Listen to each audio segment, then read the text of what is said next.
Promiscuous. We are in Detroit, Michigan. Yes, Detroit, Michigan, your new travel destination. I am at the Review Gallery, which is in Midtown. It is swanky and hip with boutiques in this wonderful gallery. I am standing in front of Patrick Gavin's piece called Device. And one thing that is really interesting about it, like in Catholicism, when you go into the confession booth and you can stand and you can confess. And my confession is I'm addicted to art. So you've been open, Review Gallery has been open for how long? Since October, since the end of October. Our intention is that each one of the exhibits is a very unique experience. So this show, as you can see, it's very conceptual. Mm-hmm. The next exhibit will be a painter, and the gallery space will be all treated for that show. So, every single time somebody comes here to experience an exhibit, it will be a different experience. Awesome. If you have something, a very important matter to discuss, it needs to be discussed in this space. So if you come around, it just creates a whole different serious tone to this debate. Yes, it's a debating machine, really. It's really clever. The opening receptions are very well attended. We have usually average 200 people that come through the space. So I think that's great. But on a daily basis, when we're open, we're still sort of creating the awareness. And I think people in general are just a little bit intimidated by, galleries. So, when they come here, I've been intentionally trying to really engage them. And it's really interesting to me to watch how they change,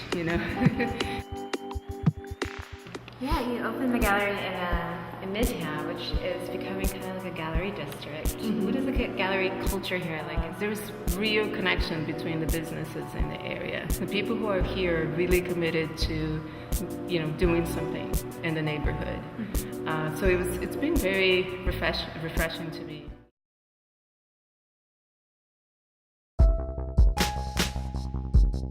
It's only been open 2 years now. Only This 2 June years. will be 2 years. 1 day a week. What made you want to reopen? I think Sarah told you, those little bicycle kids, those little white Obama kids. I'm telling you. And I call them Fort Pontchartrain people, because if you know the history of Detroit, there were some Europeans who came here and made Fort Pontchartrain. They could have went back to Europe. And they said, no, we're going to stay here and make it.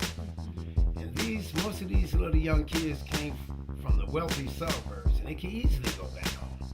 And they refused to. They said, no, Detroit, we're going to stay here and make it. I'll sit outside, and they'll stay out there with their bikes, and they'll bring beer and stuff. I said, I can't believe these guys. So one day I told them, I said, well, look, I'll open whenever you tell me to open. They still looked at me, they said, okay, June, let's say 24th. I said, all right, I'll open. I'm thinking I'll see them again. Around June the 20th, there had to be 200 bikes out here. Mr. Mungo, we getting the party ready. You better be open June 24th. I said, what? Yeah, you promised. So I really became afraid. Because my wife said, I thought we was getting ready to travel. So I went to him. I said, all right, keeping my word. You only can open 1 day a week. And I mean, it just took off.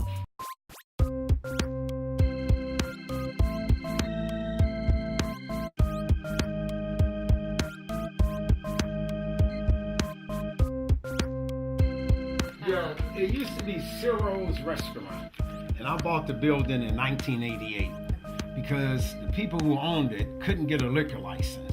Your goddaughter told me that is the exact same. It looks the exact same from when she was younger. It has all this history all over the place.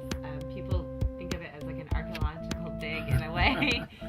Why choose this aesthetic and why keep it this way? I have always collected antiques.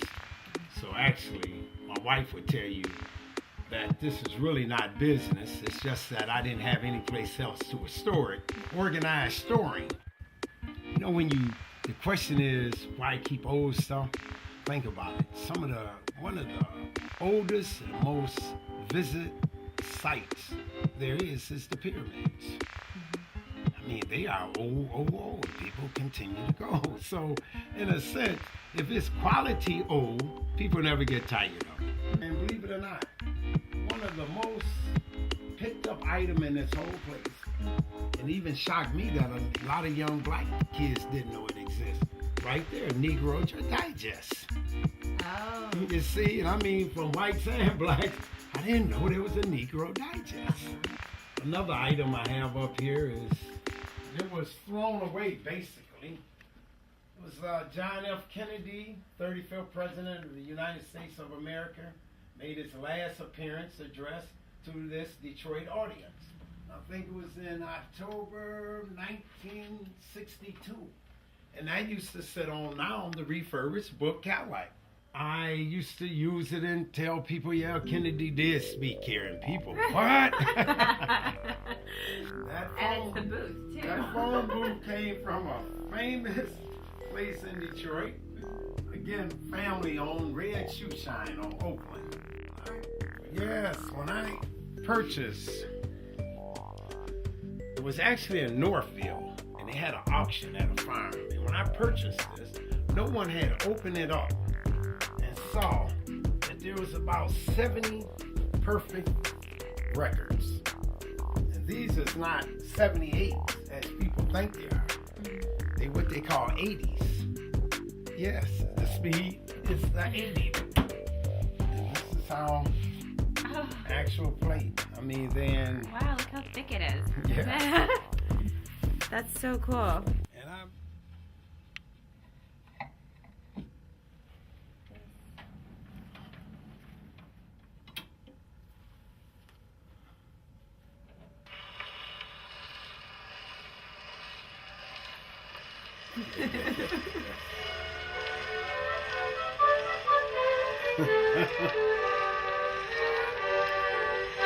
Hold it. That's an example of old. Now you see, that's old. Yes, that's old. And it still plays. Right.